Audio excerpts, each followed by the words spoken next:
From Strike Gold Lanes in Pojoaque, here for the title match of today's JBT event. Both divisions at once. Zach Pojoaque, the top seed in the scratch division, is trying to stop the ladder climb of Daniel Hall, who's won 2 games to get here.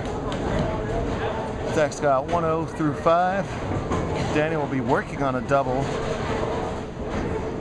and have a chance to essentially tie up this match when he steps up in the 6th frame after this 6th frame spare attempt from Zach. We're bowling endless 10th in the scratch division, so if either bowler strikes on their last ball, whether it's the fill ball or 3 in a row in the 10th, they get the opportunity to continue going as long as they continue striking. We saw that flip the match results last week out in California as Harley endless 10th to Solomon. We'll see if that happens here. Zach been the leader most of the day. Hall hung on to the number 4 seed and then got by Angel Ortega and Kellen Lavery in the last 2 games. Over here in the handicap division, we got a fascinating situation. This is one of our rare all-sibling title matches. In today's edition of Venus and Serena, Venus is being played by Toby Sidibaca and Serena is being played by Montana. She of camera fame when Toby shot 289 earlier today. So a Sidibaca is definitely going to win over there, and a Texan is definitely going to win over here. We'll just see which ones. Hall's been throwing urethane most of the day on a pretty high scoring pattern. That's kind of impressive. Keeping the ball under control, making his spares. And getting plenty of strikes in between as well. Toby pounds 10 back that time. They are even on the scoreboard, and Toby's got to beat Montana by 4 to tie and 5 to win. Hall is whoops, I was in the process of saying very happy he gets to throw plastic at his spares, as he didn't have his plastic ball as one of the 2 balls that he registered yesterday, but there, a big chop in the 6th frame is painful for Hall. Montana led the early rounds of the tournament, coming out of the gate with 240, 220, 250 with handicap. Regained the number 2 seed with another big game, 226 scratch, in the last game of the semis. She beat Bernadette Davis in an interesting semifinal match by 6 pins, and Bernadette got by first-time finalist James Huebner by 3 pins in the first round. So good matches so far. The Bernadette-Montana match was the all-Harvey boyfriend match, which somehow the Harvey gentleman managed to survive intact. Congratulations, gentlemen. Well played. Well done. It's probably how they feel when we bowl each other. I'm certain it is. Oh, and Hall just makes that 6 pin. You don't want back-to-back opens on makeable spares there. I've had Harveys and Harleys and Harpies all over the place this weekend. Queen of the Harpies! Alright. No one's going to get that reference. That's alright. It was really a great show. Too bad y'all missed it. Alright. The orange highlighter one.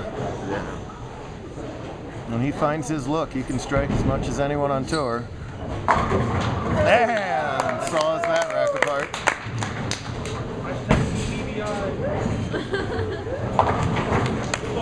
Nice job with the spare for Montana. Zach, a 4-time champ. Not only will a Texan win, but a Lubbocken will win. Both these guys from where we were going next. Down to Lubbock for a triple header at the end of the month. Here is Toby up in the 5th. High again. And here is Wojo in the 8th. 10 back.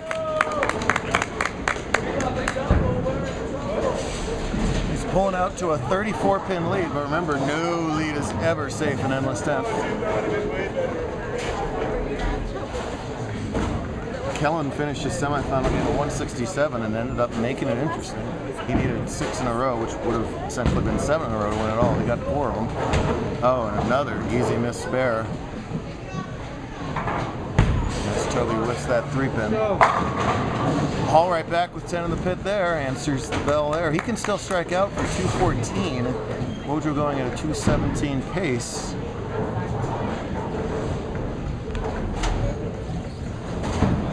So plenty of time left for Hall, looking to join the ranks of JBT scratch singles champions. many times have we seen this weekend that the 4 was the original pin. That's what's got to be put up.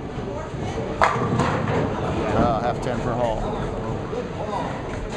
So many times this weekend we have seen pins skidding across the pin deck. Daniel left a 4-pin which went right of the 3-pin in front of the entire table.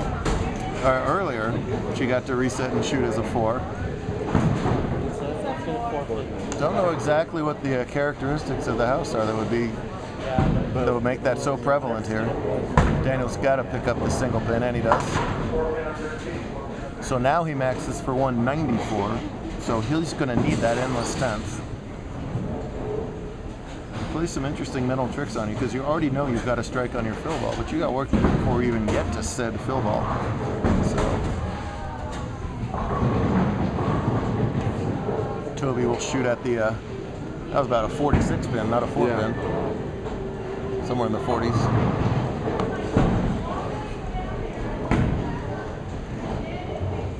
No, and he misses that one too. Toby can be a bit emotional, and he's got to handle the adversity right now. Even Montana saying, put it together there, bro. Bruh. 10 back again for Zach. What's your problem? You're welcome to, set up your own commentary. That was commentary right there, wasn't it? Usually you'd tell me no by now. No? All right.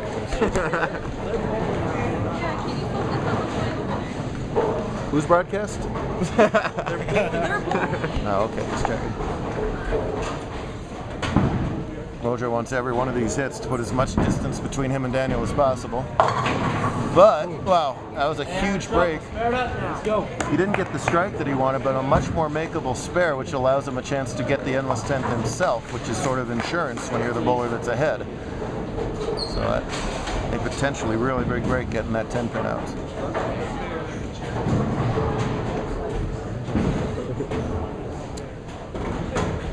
So Montana is up by 20 pins right now on the scoreboard. And she only has 1 strike to her name for 6 frames, but has cleaned up her spares better. And there's strike number 2. And you see, even that last pin there was a vertical pin there on the way off the deck.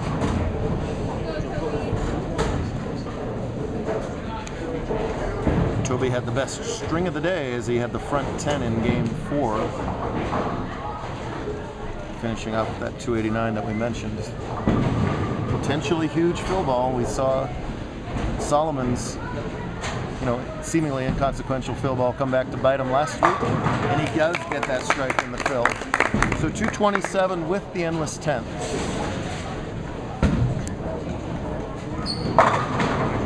So Daniel either needs spare strike or 3 in a row in the 10th here, which will determine the number of additional strikes he would need to pass Zach. If he manages to do all that, then they would flip-flop back and forth until we have a winner. First things first, the first shot in the 10th. All right, well, that now mandates that he gets the next 2 as well. That would finish him at 194. He would need 4 more after that to get to 234. Now, that's kind of a weird Brooklyn solid 10 as well.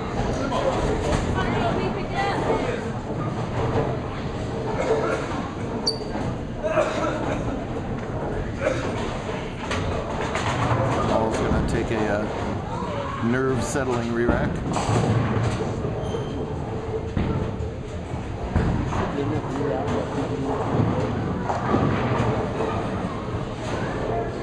See if Toby can get one of these 9 counts to spare. Oh, it's not even close.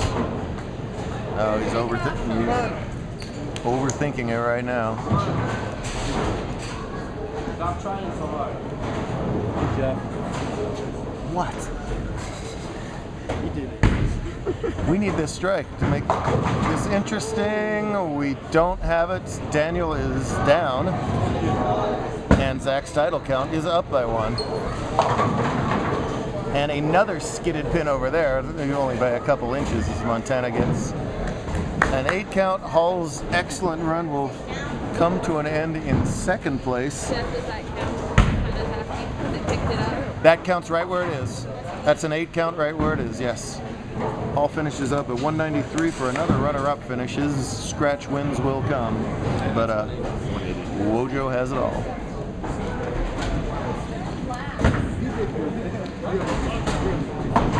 Wow. Well, it was an almost unchoppable spare the way the pin skidded, but she still slid by it anyway. DJ's dad is completely out of control. That's Papa CD Baca back there hiding behind DJ. It's been a very interesting parental stepladder here. It is always tough when siblings play each other. If one's doing bad, you feel bad for your sibling, but at the same time, you only get so many shots to win one of these things, so you're trying to feel good about yourself as well. Well, Montana has been unable to pull fully away despite all these 9 outs. She still only leads by 20. Toby can come back from nowhere and absolutely still make this a match. He's got the strike ball to do it. Destroys that rack. Spares have been suspect, but when that ball's in the pocket, it is a scratch level strike ball. He can finish out with 162, and he's getting the 4 pins. That's the pace that Montana is on right now. So can he put all of that aside and put up in the 10? You too. See you soon. Oh dear. How did that ball hold? Holy Toledo. That was an arrow left in the hand, an arrow and a half left at the break point, and he somehow gets the ball to back up the whole way and trip the 4 out. My goodness.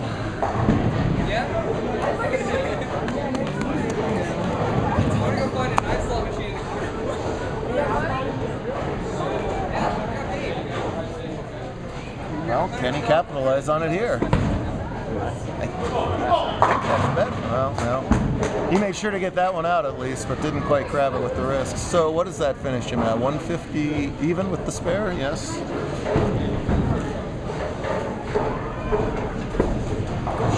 He's still forced Montana to mark.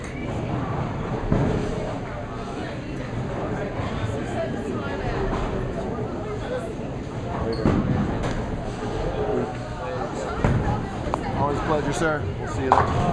So 150 even, that's 172 with the pins.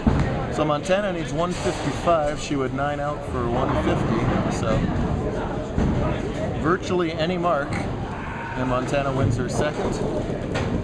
Annie open, and Toby wins his first. Toby, you got another match. Super lucky to only leave that 6 pin there. That could have been anything.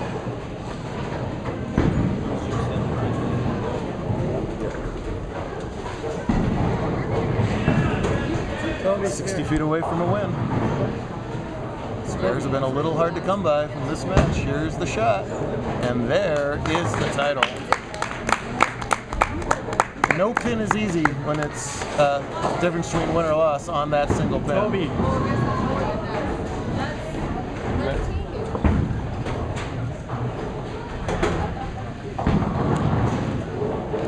Sets a hold count. She does. She's your winner.